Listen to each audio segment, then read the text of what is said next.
This is a Willow audiobook.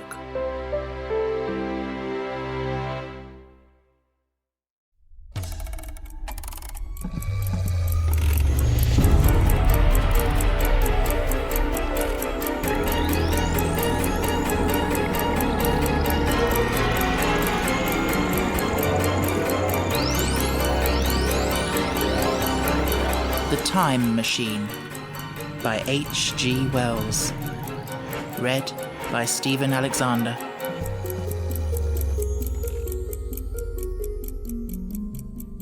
Chapter 8.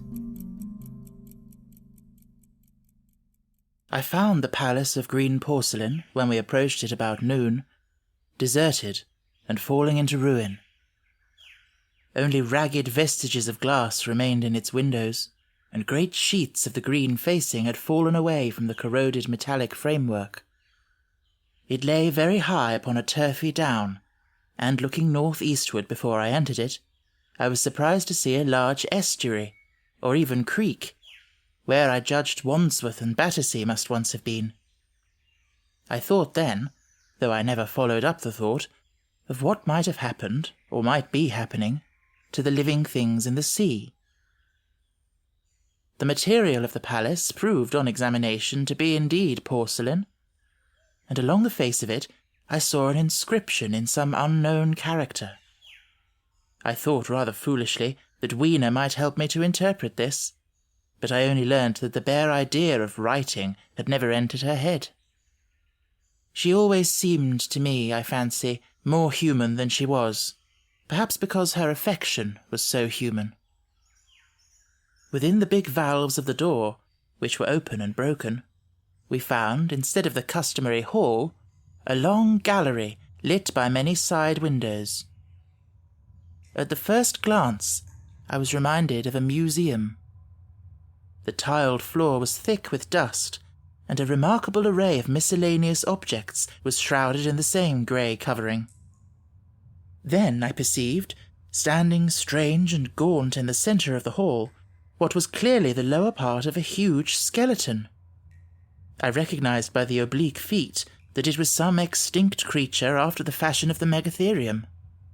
The skull and the upper bones lay beside it in the thick dust, and in one place, where rainwater had dropped through a leak in the roof, the thing itself had been worn away.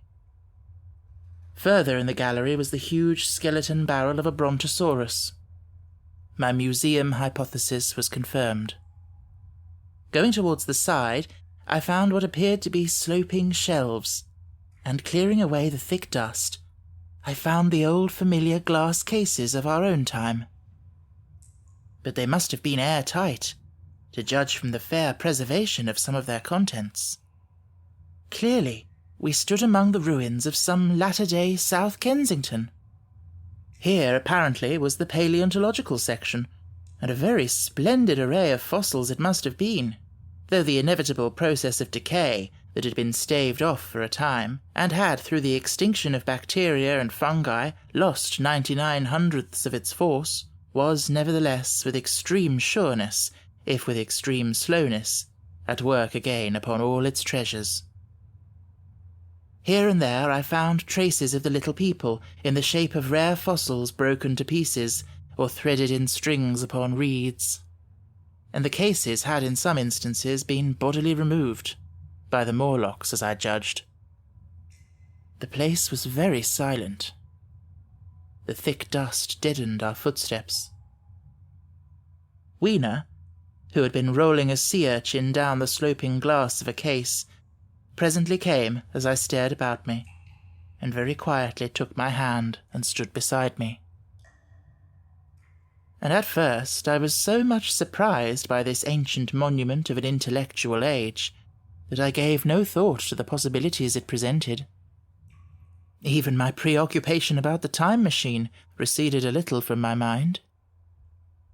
To judge from the size of the place, this palace of green porcelain had a great deal more in it than a gallery of paleontology. Possibly historical galleries. It might be even a library. To me, at least in my present circumstances, these would be vastly more interesting than this spectacle of old-time geology in decay. Exploring, I found another short gallery running transversely to the first.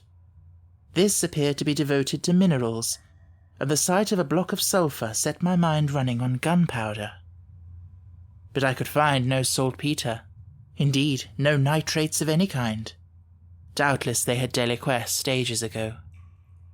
Yet the sulphur hung in my mind and set up a train of thinking. As for the rest of the contents of that gallery, though on the whole they were the best preserved of all I saw, I had little interest.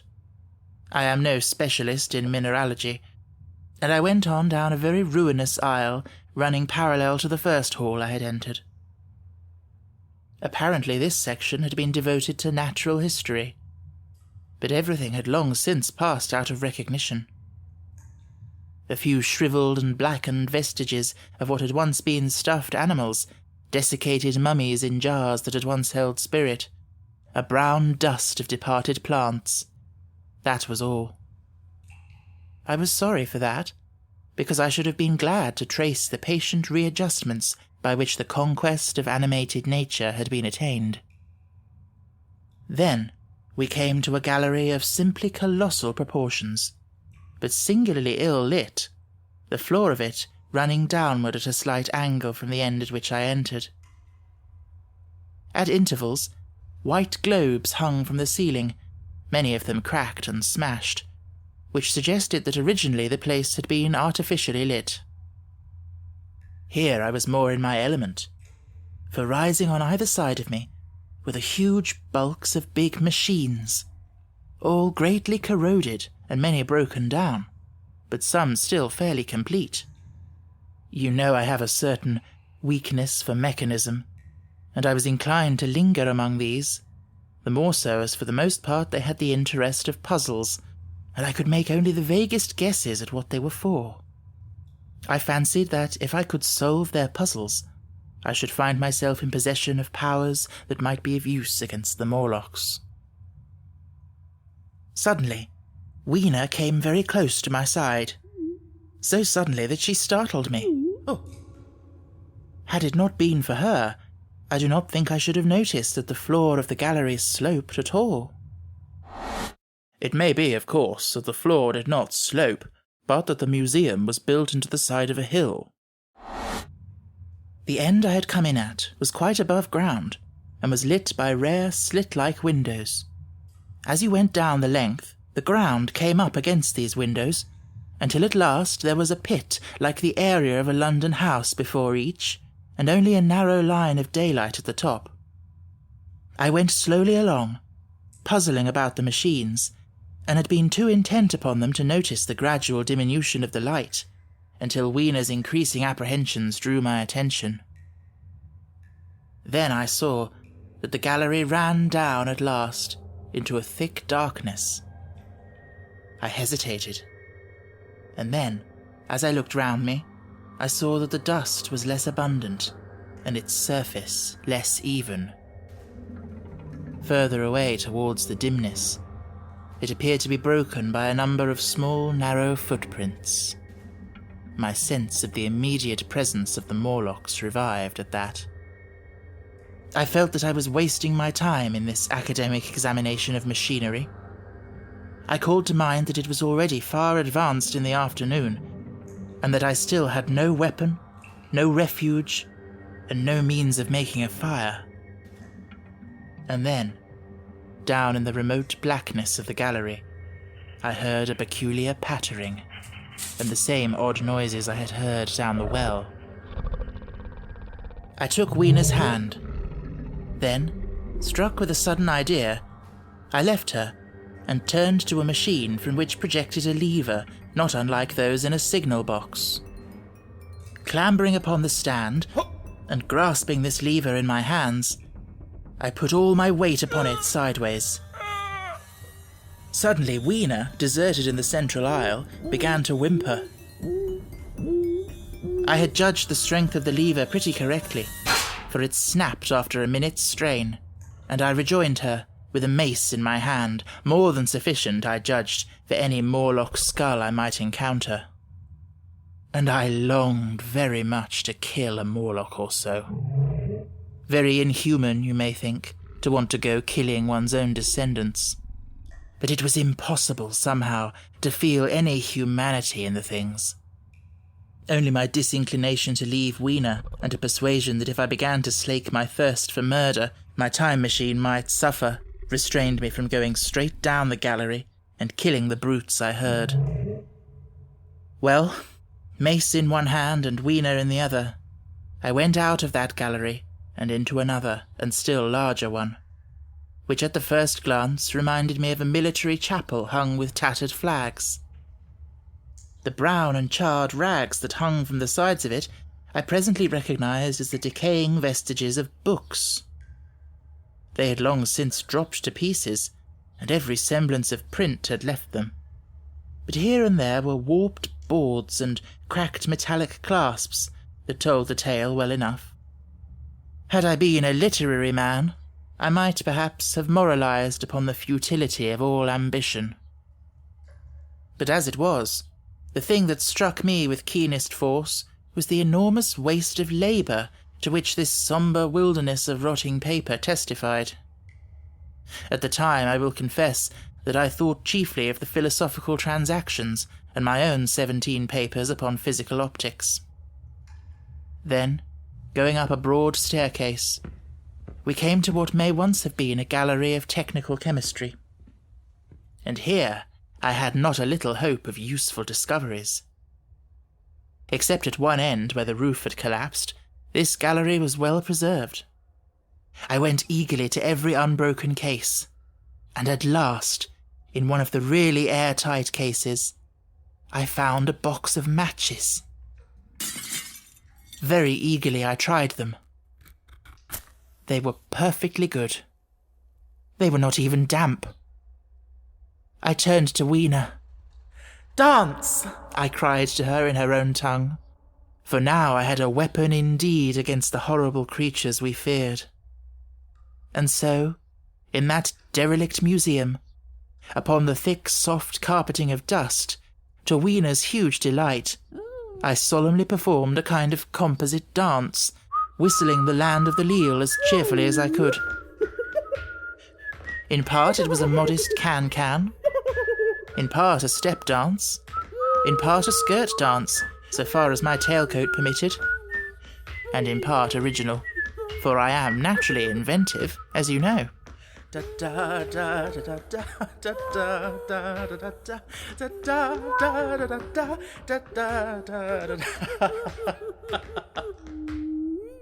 Now I still think that for this box of matches to have escaped the wear of time for immemorial years was most strange. As for me, it was a most fortunate thing.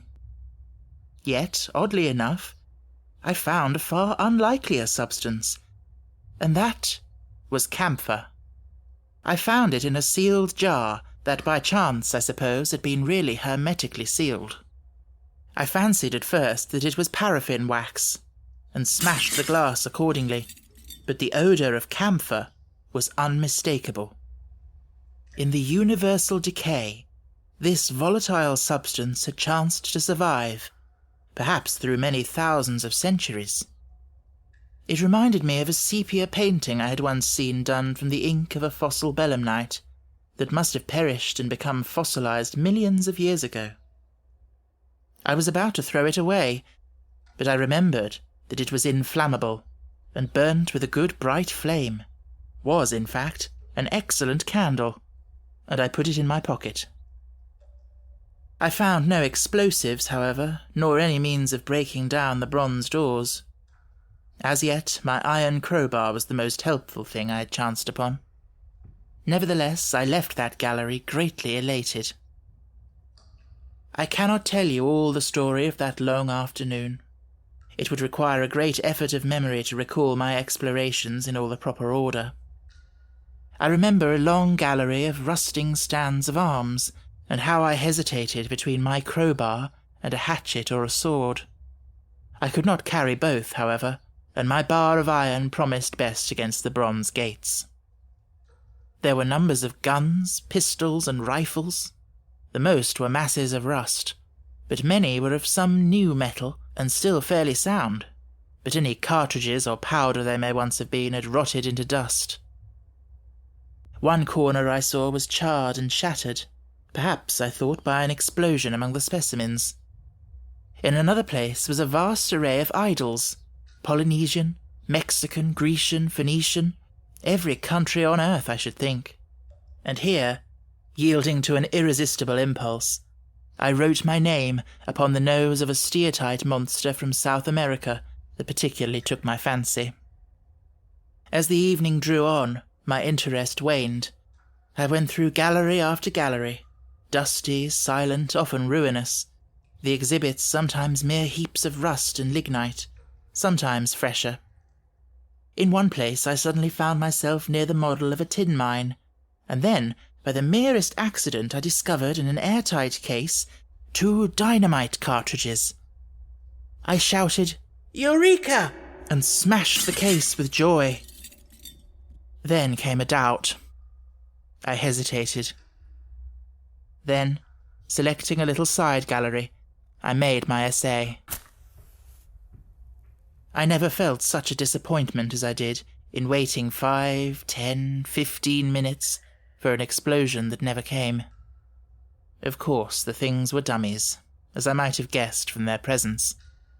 I really believe that, had they not been so, I should have rushed off incontinently and blown Sphinx, bronze doors, and, as it proved, my chances of finding the time machine altogether into non-existence. It was after that, I think, that we came to a little open court within the palace. It was turfed and had 3 fruit trees. So we rested and refreshed ourselves. Towards sunset, I began to consider our position. Night was creeping upon us, and my inaccessible hiding place had still to be found. But that troubled me very little now.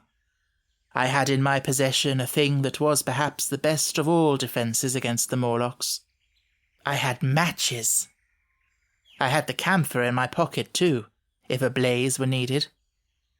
It seemed to me that the best thing we could do would be to pass the night in the open, protected by a fire. In the morning there was the getting of the time machine. Towards that, as yet, I had only my iron mace. But now, with my growing knowledge, I felt very differently towards those bronze doors. Up to this, I had refrained from forcing them, largely because of the mystery on the other side. They had never impressed me as being very strong, and I hoped to find my bar of iron not altogether inadequate for the work.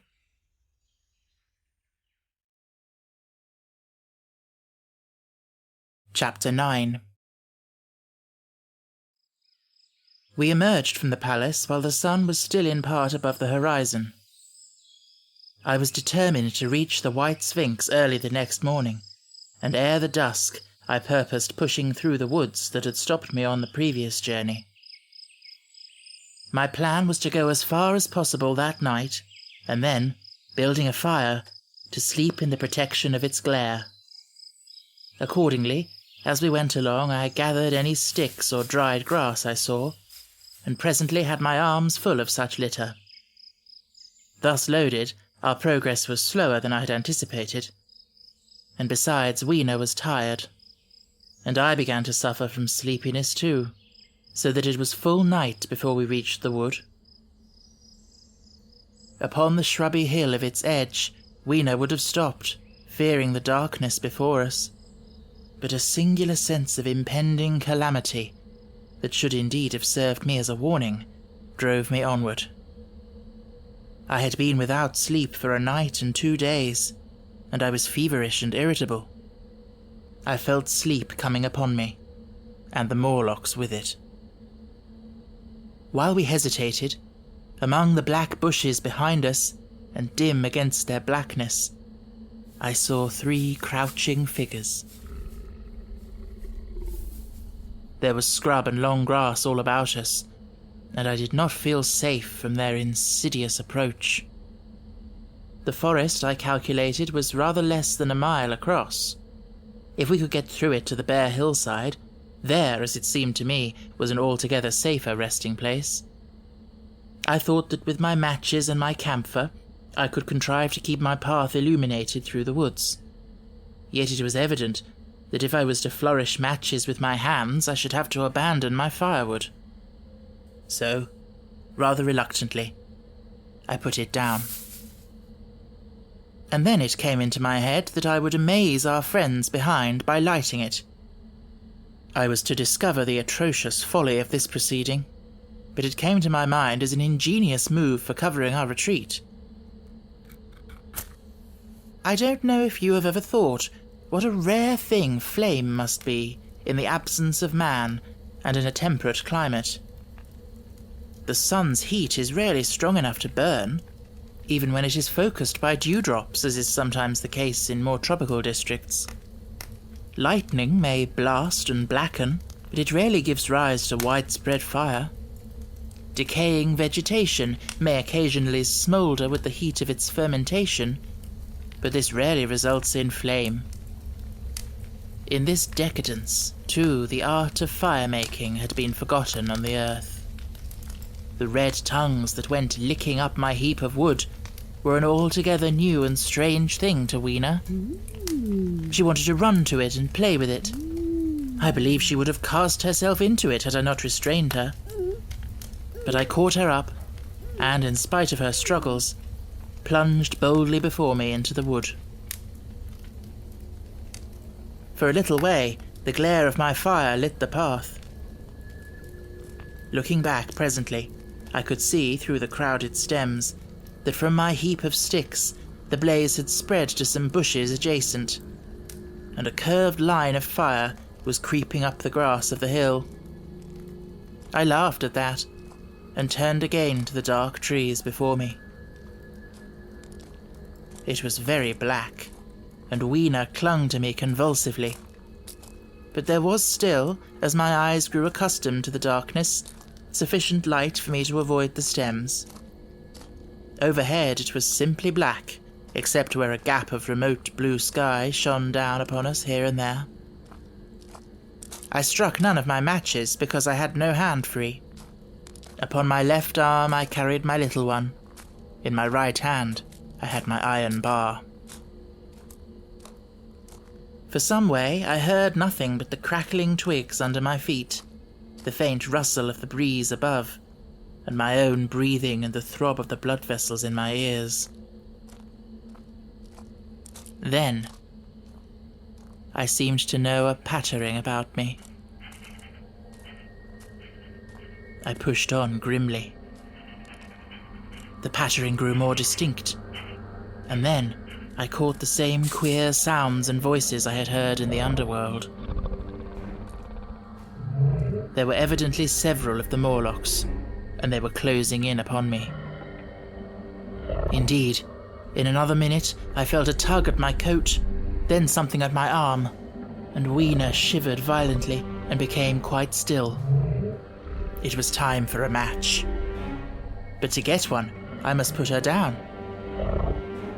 I did so, and as I fumbled with my pocket, a struggle began in the darkness about my knees, perfectly silent on her part, and with the same peculiar cooing sounds from the Morlocks.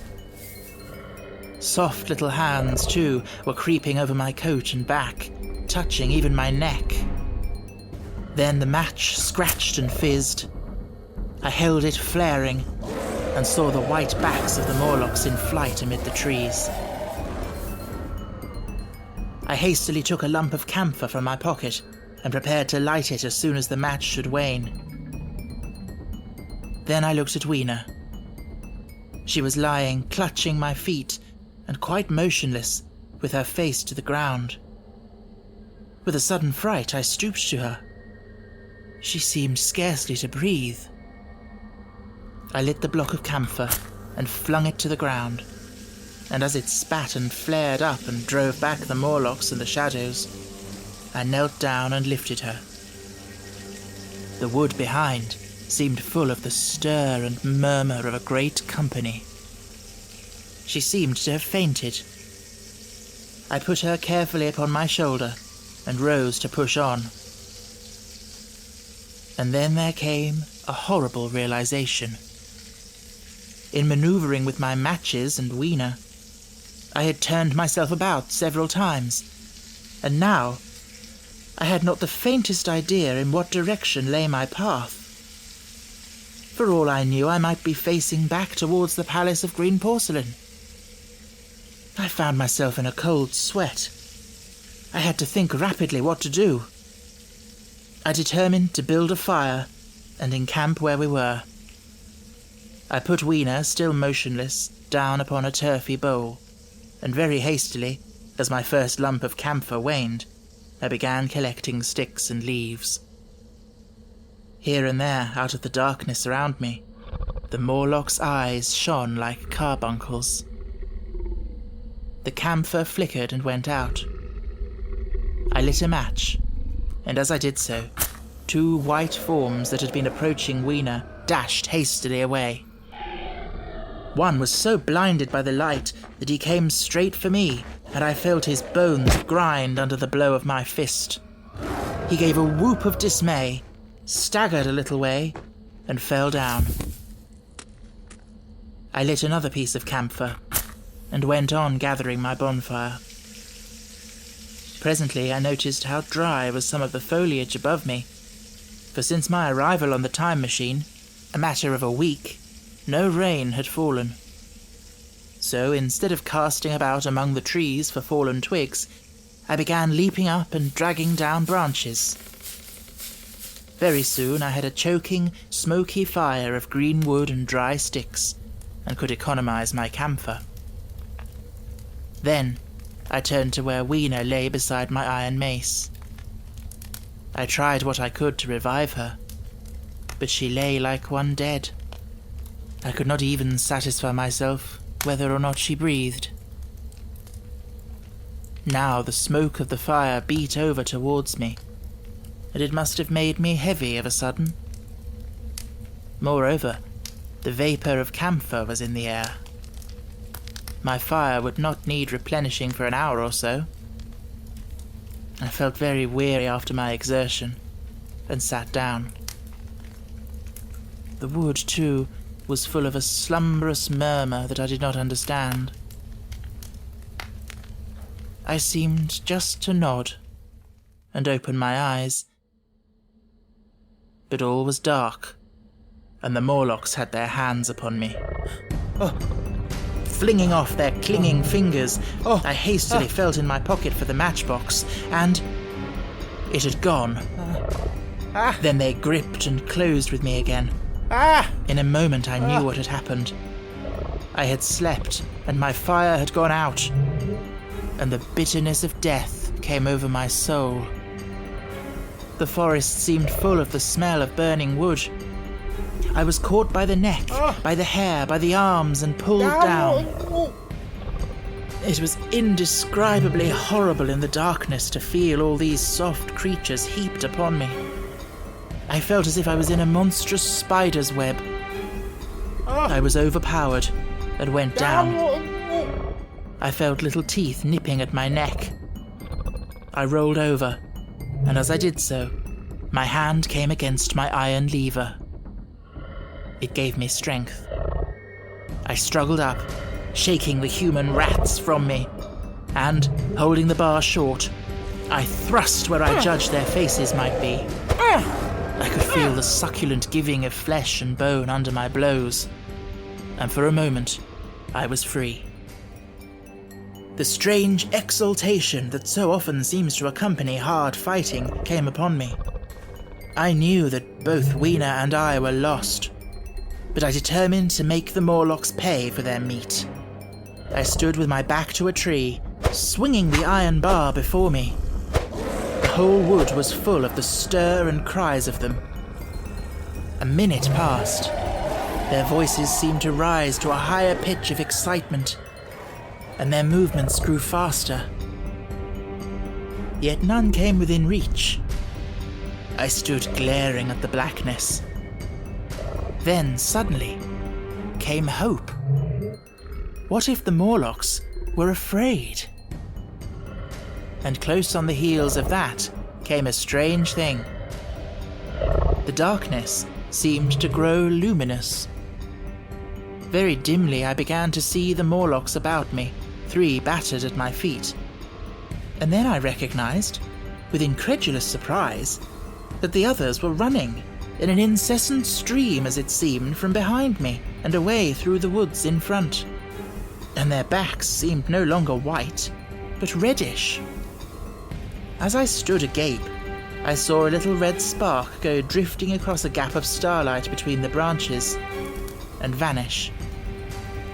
And at that, I understood the smell of burning wood, the slumberous murmur that was growing now into a gusty roar, the red glow, and the Morlock's flight.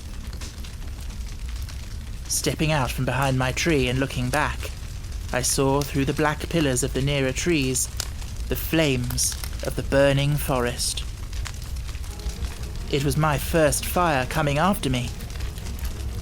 With that, I looked for Weena, but she was gone. The hissing and crackling behind me, the explosive thud as each fresh tree burst into flame, left little time for reflection. My iron bar still gripped, I followed in the Morlock's path. It was a close race. Once the flames crept forward so swiftly on my right as I ran that I was outflanked and had to strike off to the left.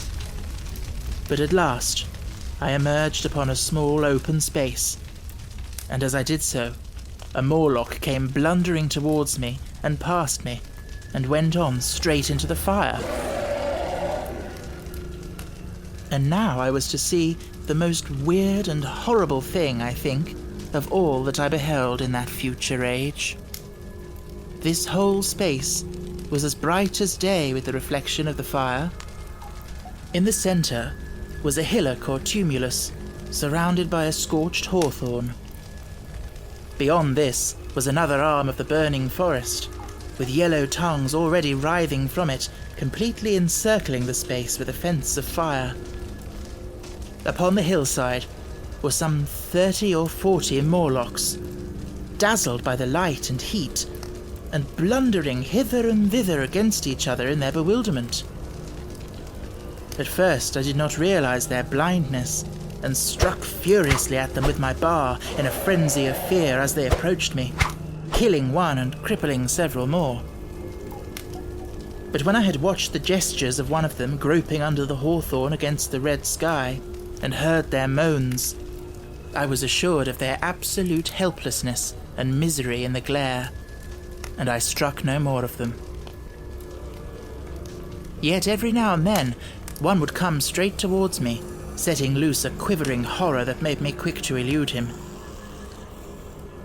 At one time, the flames died down somewhat, and I feared the foul creatures would presently be able to see me. I was even thinking of beginning the fight by killing some of them before this should happen, but the fire burst out again brightly, and I stayed my hand. I walked about the hill among them and avoided them, looking for some trace of Weena. But Weena was gone. At last, I sat down on the summit of the hillock and watched this strange, incredible company of blind things groping to and fro and making uncanny noises to each other as the glare of the fire beat on them. The coiling uprush of smoke streamed across the sky, and through the rare tatters of that red canopy, remote as though they belonged to another universe, shone the little stars. 2 or 3 Morlocks came blundering into me, and I drove them off with blows of my fists, trembling as I did so. For the most part of that night, I was persuaded it was a nightmare. I bit myself and screamed in a passionate desire to awake. I beat the ground with my hands and got up and sat down again and wandered here and there and again sat down. Then I would fall to, rubbing my eyes and calling upon God to let me awake. Thrice I saw Morlocks put their heads down in a kind of agony and rush into the flames.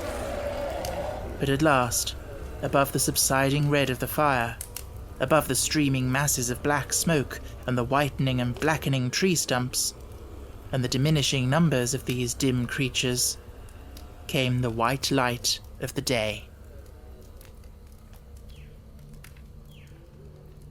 I searched again for traces of Weena, but there were none.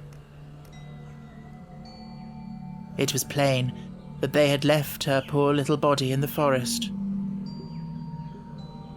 I cannot describe how it relieved me to think that it had escaped the awful fate to which it seemed destined. As I thought of that, I was almost moved to begin a massacre of the helpless abominations about me, but I contained myself. The hillock, as I have said, was a kind of island in the forest. From its summit, I could now make out through a haze of smoke the palace of green porcelain, and from that I could get my bearings for the White Sphinx. And so, leaving the remnant of these damned souls still going hither and thither and moaning, as the day grew clearer, I tied some grass about my feet and limped on across smoking ashes and among black stems that still pulsated internally with fire, towards the hiding place of the time machine. I walked slowly, for I was almost exhausted as well as lame, and I felt the intensest wretchedness for the horrible death of little Weena. It seemed an overwhelming calamity. Now, in this old familiar room, it is more like the sorrow of a dream than an actual loss. But that morning, it left me absolutely lonely again. Terribly alone. I began to think of this house of mine, of this fireside, of some of you, and with such thoughts came a longing that was pain. But, as I walked over the smoking ashes under the bright morning sky, I made a discovery. In my trouser pocket were still some loose matches. The box must have leaked before it was lost.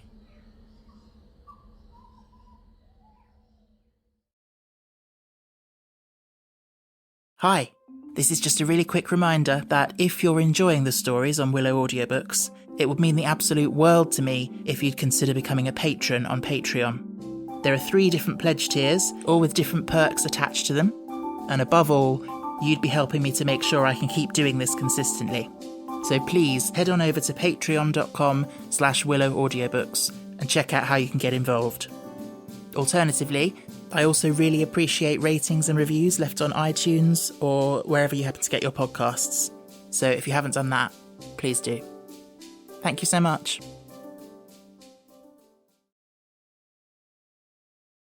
Chapter 10. About 8 or 9 in the morning, I came to the same seat of yellow metal from which I had viewed the world upon the evening of my arrival.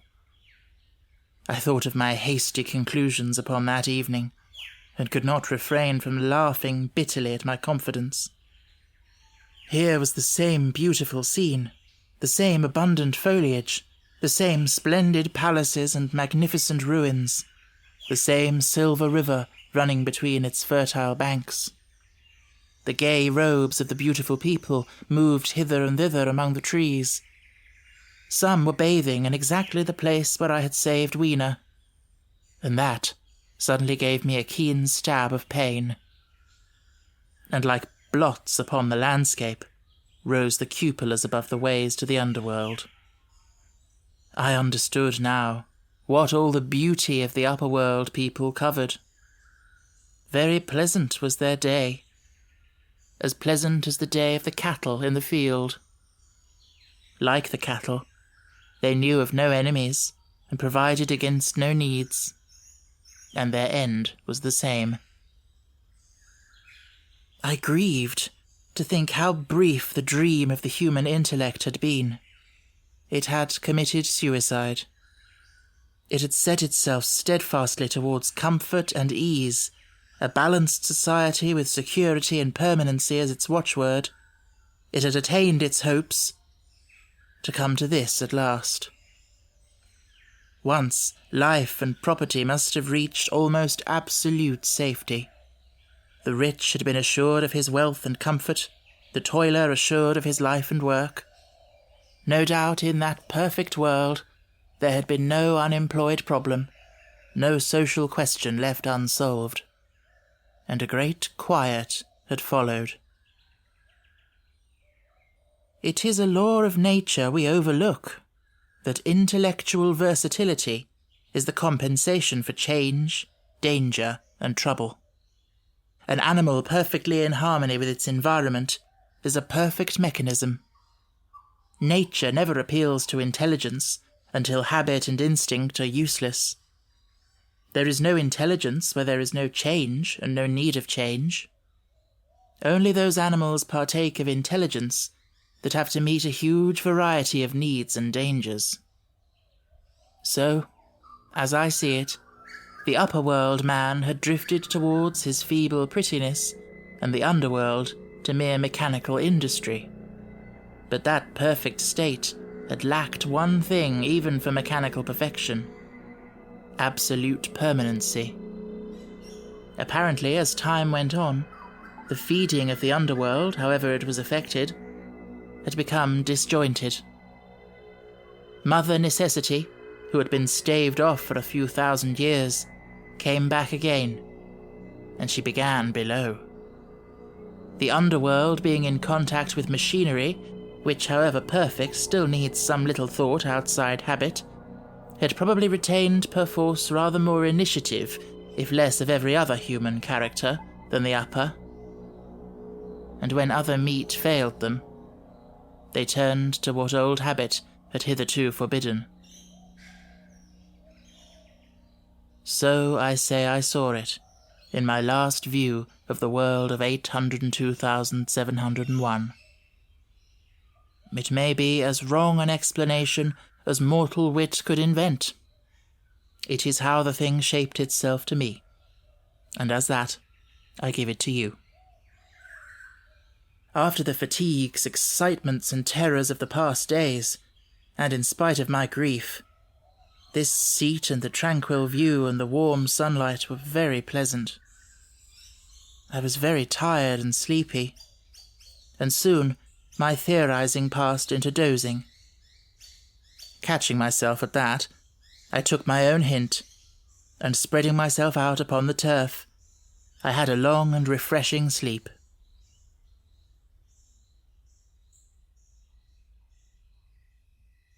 I awoke a little before sunsetting.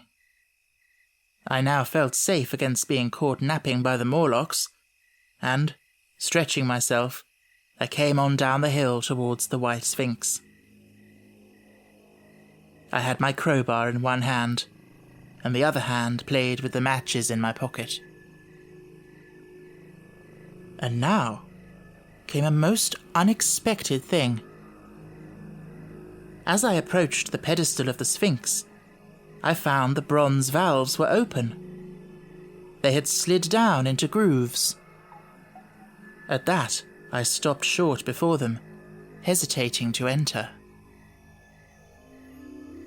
Within was a small apartment, and on a raised place in the corner of this was the time machine.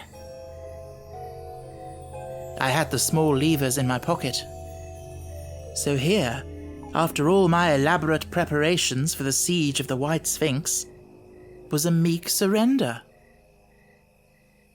I threw my iron bar away, almost sorry not to use it.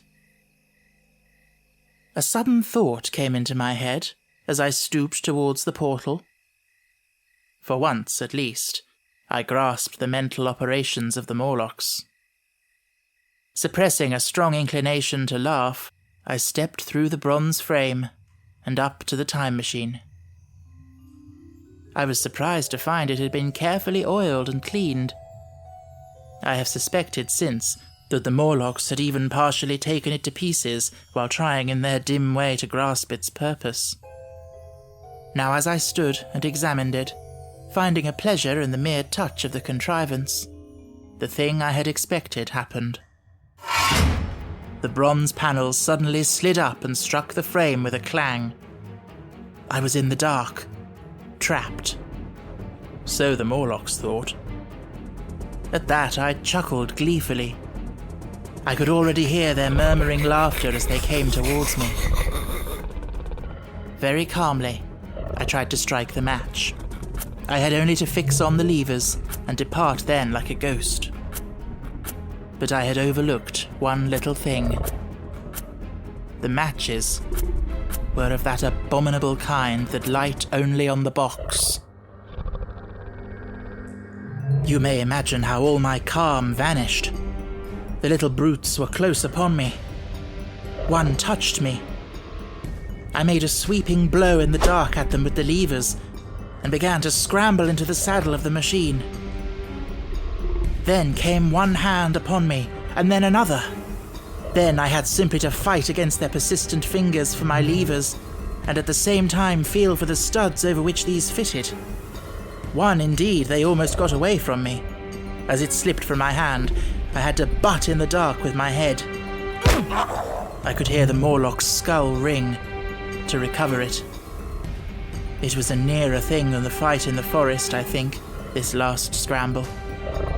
But at last, the lever was fixed and pulled over.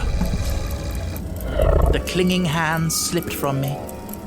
The darkness presently fell from my eyes. I found myself in the same grey light and tumult I have already described.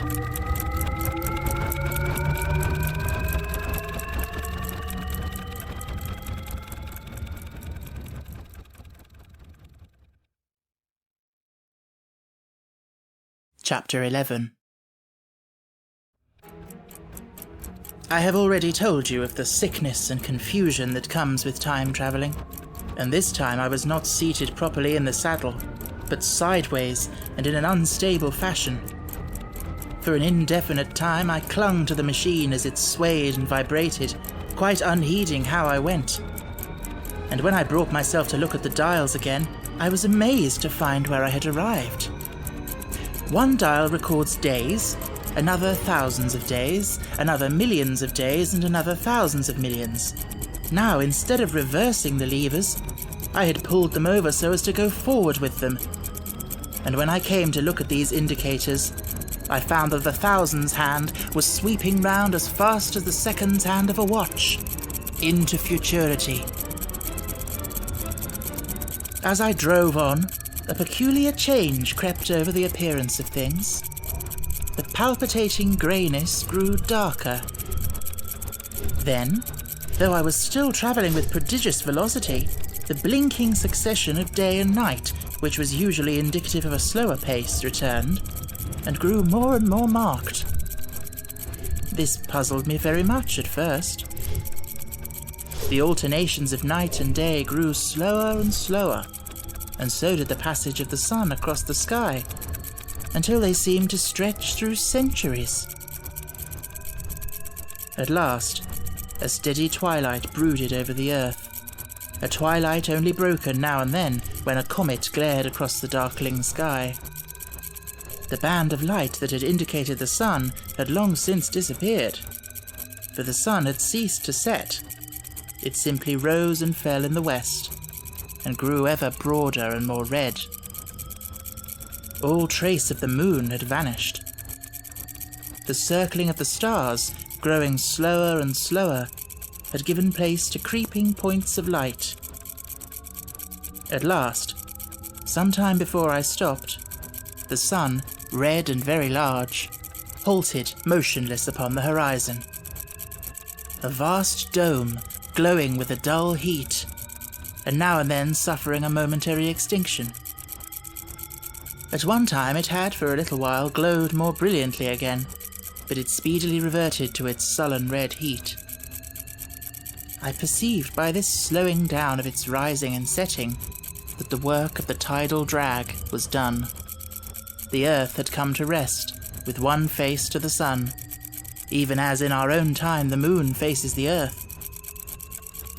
Very cautiously, for I remembered my former headlong fall, I began to reverse my motion. Slower and slower went the circling hands, until the thousands one seemed motionless, and the daily one was no longer a mere mist upon its scale. Still slower, until the dim outlines of a desolate beach grew visible.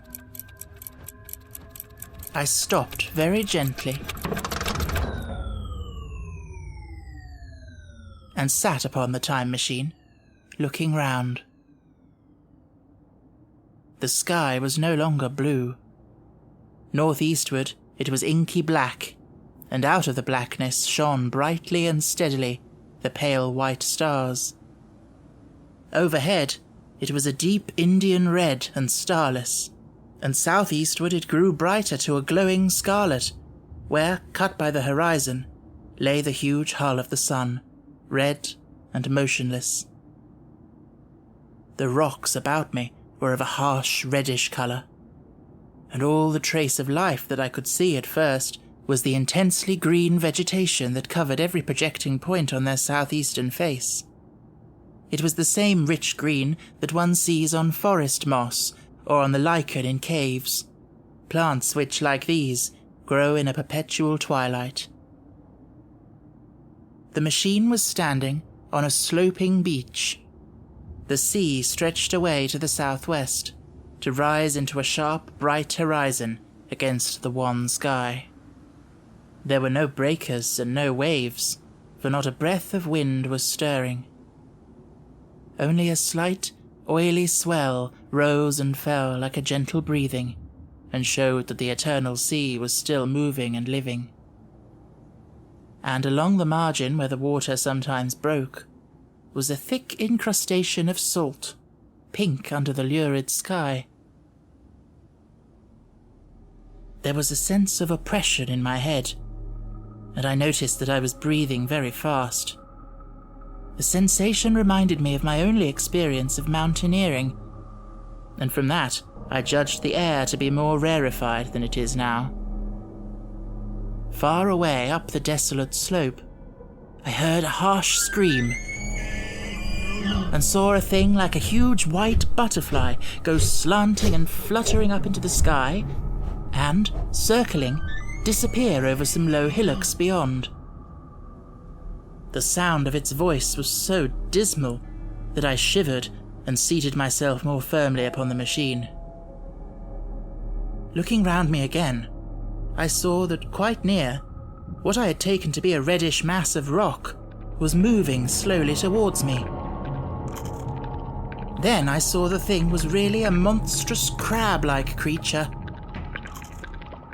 Can you imagine a crab as large as yonder table, with its many legs moving slowly and uncertainly, its big claws swaying, its long antennae like carter's whips waving and feeling, and its stalked eyes gleaming at you on either side of its metallic front? Its back was corrugated and ornamented with ungainly bosses, and a greenish incrustation blotched it here and there. I could see the many palps of its complicated mouth flickering and feeling as it moved. As I stared at this sinister apparition crawling towards me, I felt a tickling on my cheek as though a fly had lighted there. I tried to brush it away with my hand, but in a moment it returned, and almost immediately came another by my ear. I struck at this, and caught something thread-like. It was drawn swiftly out of my hand.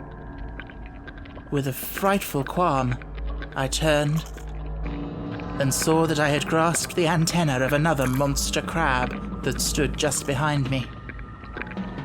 Its evil eyes were wriggling on their stalks, its mouth was all alive with appetite, and its vast, ungainly claws, smeared with an algal slime, were descending upon me.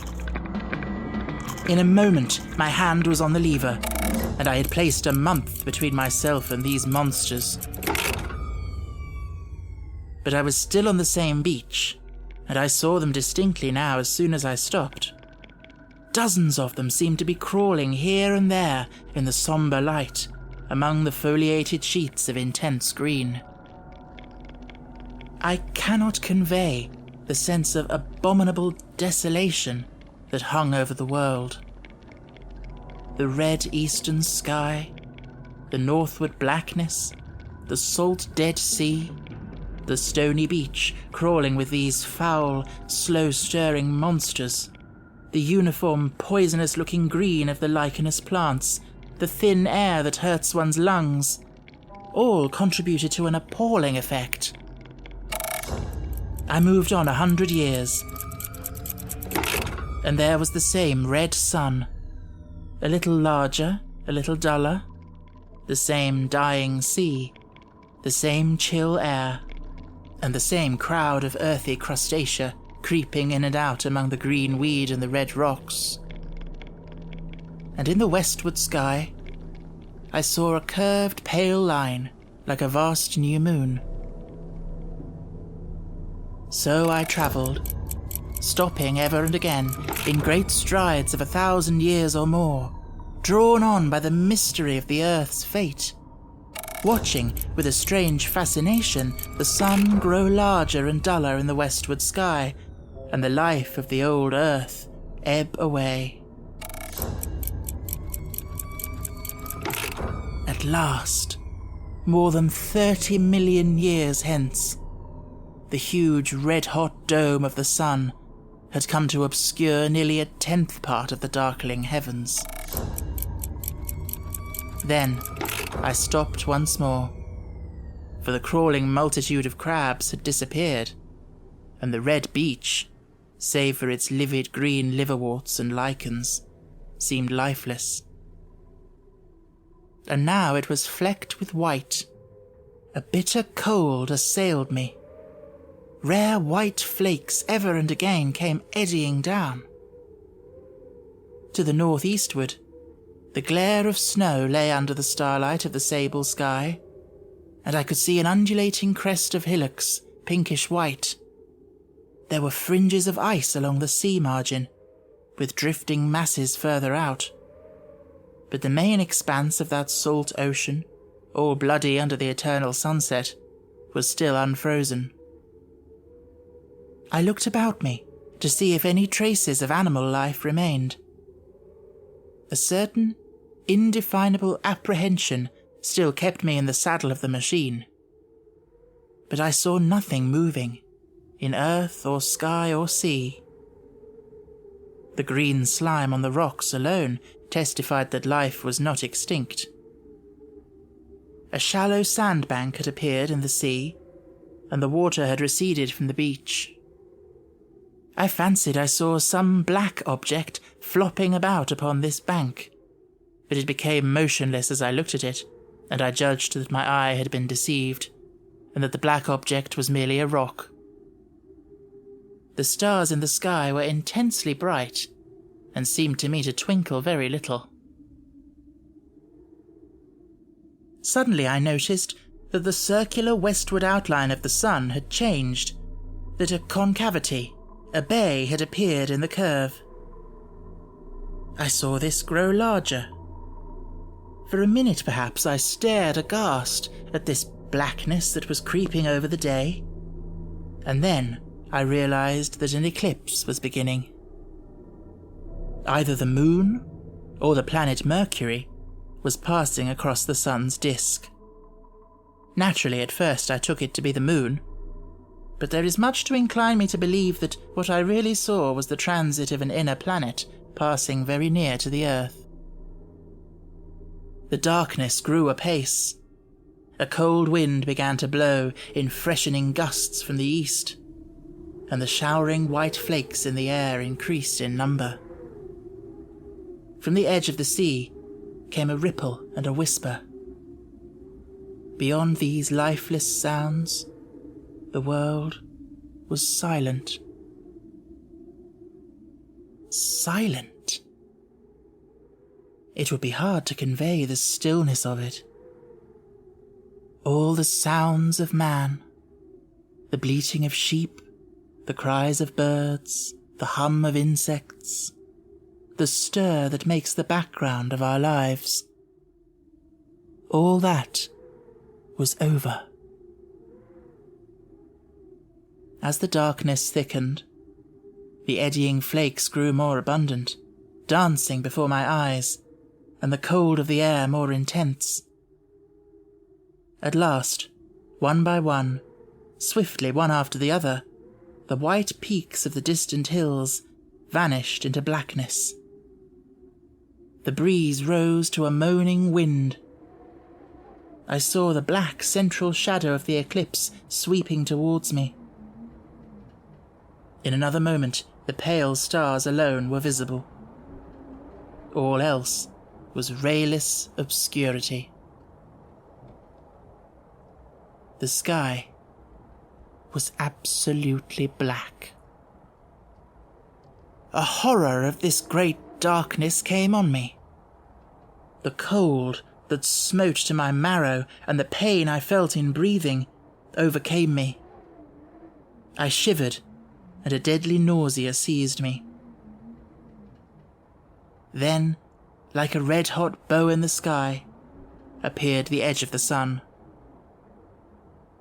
I got off the machine to recover myself.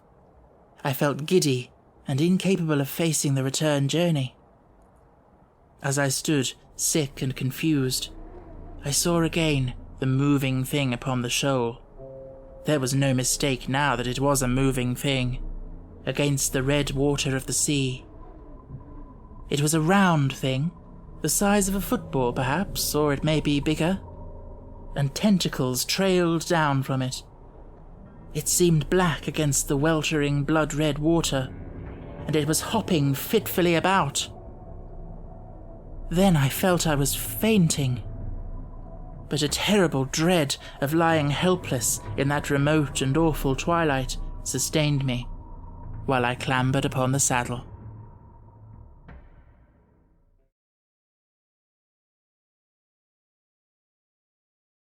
Chapter 12. So I came back.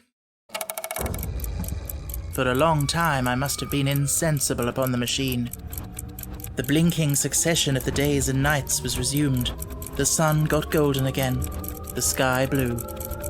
I breathed with greater freedom.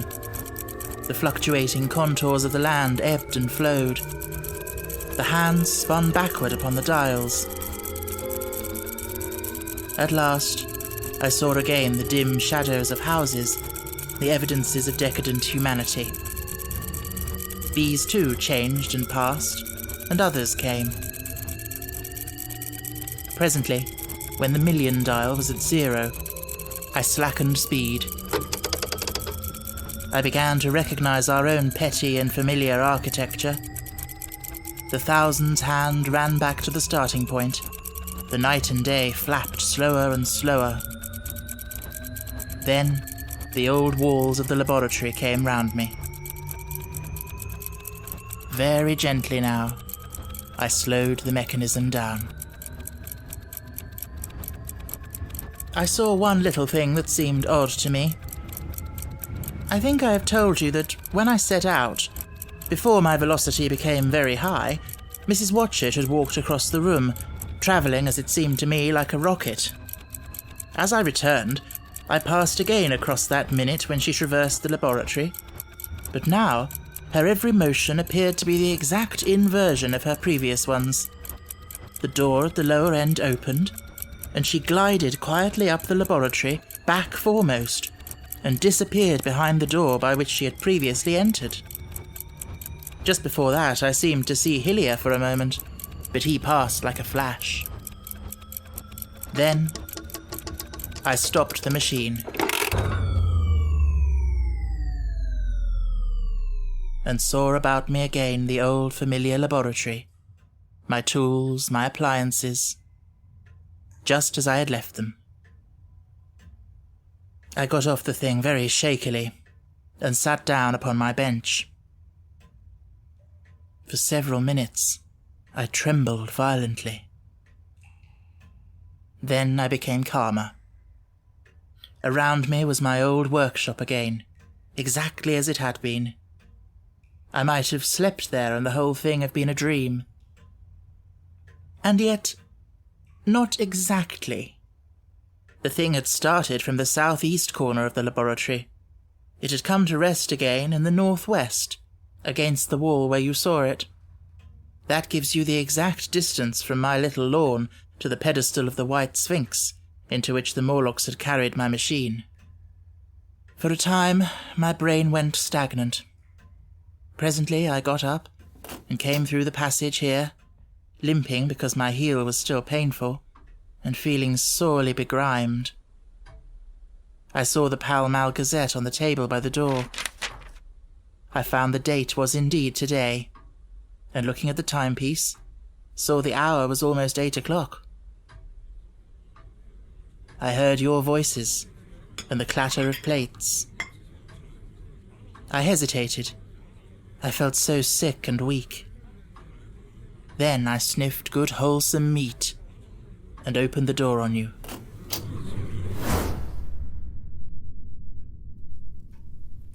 You know the rest. I washed and dined, and now I am telling you the story. I know, he said after a pause, that all this will be absolutely incredible to you. To me, the one incredible thing is that I am here tonight in this old familiar room, looking into your friendly faces and telling you these strange adventures. He looked at the medical man. No, I cannot expect you to believe it. Take it as a lie, or a prophecy. Say I dreamed it in the workshop. Consider I have been speculating upon the destinies of our race until I have hatched this fiction.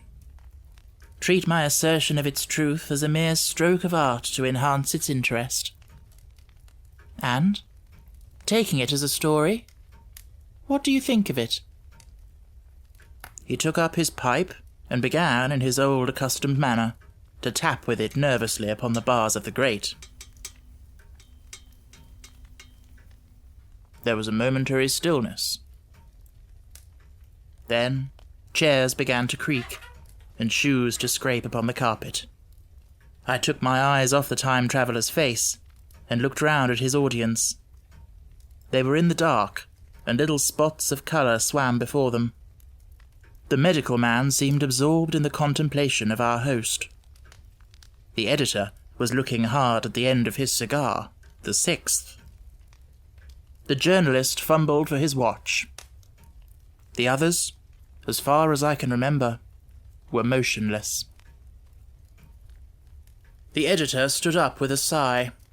"Oh, what a pity it is you're not a writer of stories," he said, putting his hand on the time-traveller's shoulder. You don't believe it? Well, I thought not. The time-traveller turned to us. Where are the matches? He said. He lit one, and spoke over his pipe, puffing. To tell you the truth, I hardly believe it myself. And yet... His eye fell, with a mute inquiry, upon the withered white flowers upon the little table. Then he turned over the hand holding his pipe, and I saw he was looking at some half-healed scars on his knuckles. The medical man rose, came to the lamp, and examined the flowers. "The gynoecium's odd," he said. The psychologist leant forward to see, holding out his hand for a specimen. "I'm hanged if it isn't 1:45, said the journalist. "How shall we get home?" "Plenty of cabs at the station," said the psychologist. "It's a curious thing," said the medical man, "but I certainly don't know the natural order of these flowers. May I have them?" The time-traveller hesitated. Then, suddenly, "Certainly not." "Where did you really get them?" said the medical man. The time-traveller put his hand to his head. He spoke like one who was trying to keep hold of an idea that eluded him. "They were put into my pocket by Wiener, when I travelled into time." He stared round the room. "I'm damned if it isn't all going. This room and you and the atmosphere every day is too much for my memory. Did I ever make a time machine? Or a model of a time machine? Or is it all only a dream? They say life is a dream. A precious poor dream at times. But I can't stand another that won't fit. It's madness. And where did the dream come from? I must look at that machine, if there is one. He caught up the lamp swiftly and carried it, flaring red, through the door into the corridor. We followed him. There, in the flickering light of the lamp, was the machine, sure enough. Squat, ugly and askew, a thing of brass, ebony, ivory and translucent glimmering quartz. Solid to the touch, for I put out my hand and felt the rail of it, and with brown spots and smears upon the ivory, and bits of grass and moss upon the lower parts, and one rail bent awry. The time traveller put the lamp down on the bench, and ran his hand along the damaged rail. "It's all right now," he said. "The story I told you was true. I'm sorry to have brought you out here in the cold." He took up the lamp, and in an absolute silence, we returned to the smoking room. He came into the hall with us and helped the editor on with his coat. The medical man looked into his face and, with a certain hesitation, told him he was suffering from overwork, at which he laughed hugely. I remember him standing in the open doorway, bawling good night. I shared a cab with the editor. He thought the tale a gaudy lie. For my own part, I was unable to come to a conclusion. The story was so fantastic and incredible, the telling so credible and sober. I lay awake most of the night thinking about it. I determined to go next day and see the time traveller again. I was told he was in the laboratory, and being on easy terms in the house, I went up to him. The laboratory, however, was empty. I stared for a minute at the time machine, and put out my hand and touched the lever. At that, the squat, substantial-looking mass swayed like a bough shaken by the wind. Its instability startled me extremely, and I had a queer reminiscence of the childish days when I used to be forbidden to meddle. I came back through the corridor. The time traveller met me in the smoking room. He was coming from the house. He had a small camera under one arm and a knapsack under the other. He laughed when he saw me and gave me an elbow to shake. "I'm frightfully busy," said he, "with that thing in there." "But is it not some hoax?" I said. "Do you really travel through time?" "Really and truly, I do." And he looked frankly into my eyes. He hesitated. His eye wandered about the room. "I only want half an hour," he said. "I know why you came, and it's awfully good of you. There's some magazines here. If you'll stop to lunch, I'll prove you this time-travelling up to the hilt, specimens and all, if you'll forgive my leaving you now." I consented, hardly comprehending then the full import of his words, and he nodded and went on down the corridor.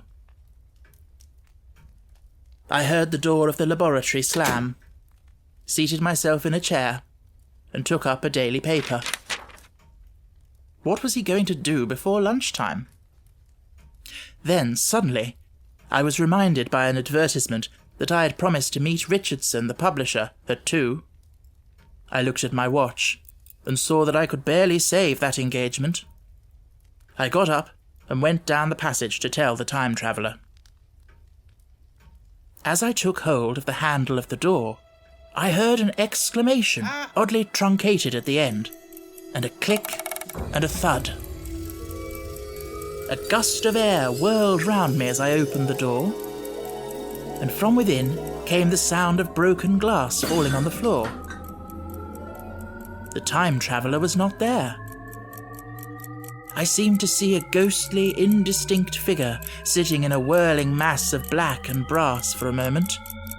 A figure so transparent that the bench behind with its sheets of drawings was absolutely distinct. But this phantasm vanished as I rubbed my eyes. The time machine had gone. Save for a subsiding stir of dust, the further end of the laboratory was empty. A pane of the skylight had apparently just been blown in. I felt an unreasonable amazement. I knew that something strange had happened, and for the moment could not distinguish what the strange thing might be. As I stood staring, the door into the garden opened, and the manservant appeared. We looked at each other. Then ideas began to come. "Has Mr. gone out that way?" said I. "No, sir. No one has come out this way. I was expecting to find him here." At that, I understood.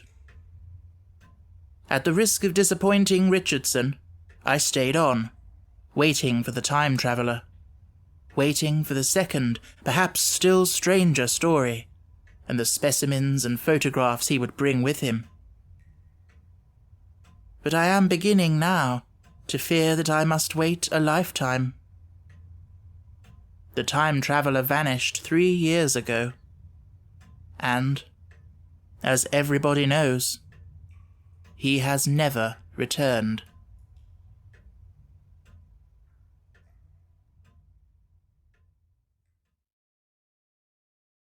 Epilogue. One cannot choose but wonder. Will he ever return? It may be that he swept back into the past and fell among the blood-drinking, hairy savages of the age of unpolished stone, into the abysses of the Cretaceous Sea, or among the grotesque saurians, the huge reptilian brutes of the Jurassic times.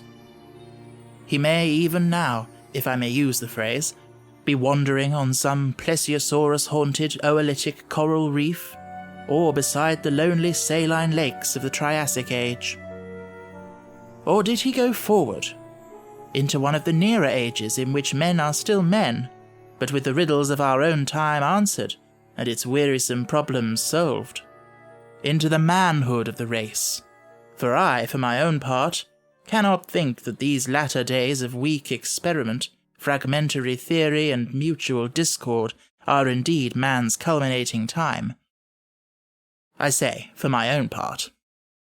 He, I know, for the question had been discussed among us long before the time machine was made, thought but cheerlessly of the advancement of mankind, and saw in the growing pile of civilization only a foolish heaping that must inevitably fall back upon and destroy its makers in the end.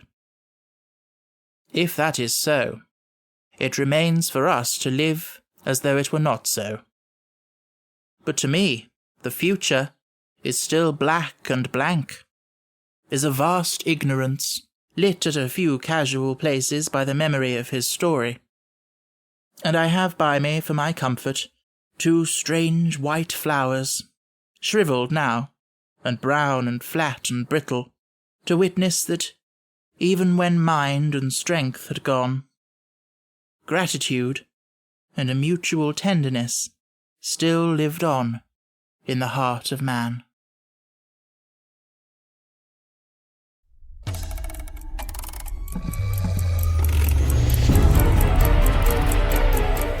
To stay updated with Willow Audiobooks, you can follow us on social media. Just search for Willow Audiobooks on Instagram, Facebook and Twitter, or you can visit our webpage at stephenalexanderwillis.com/Willow Audiobooks. If you're enjoying this audiobook, why not leave a rating or a review on iTunes or wherever you happen to get your podcasts?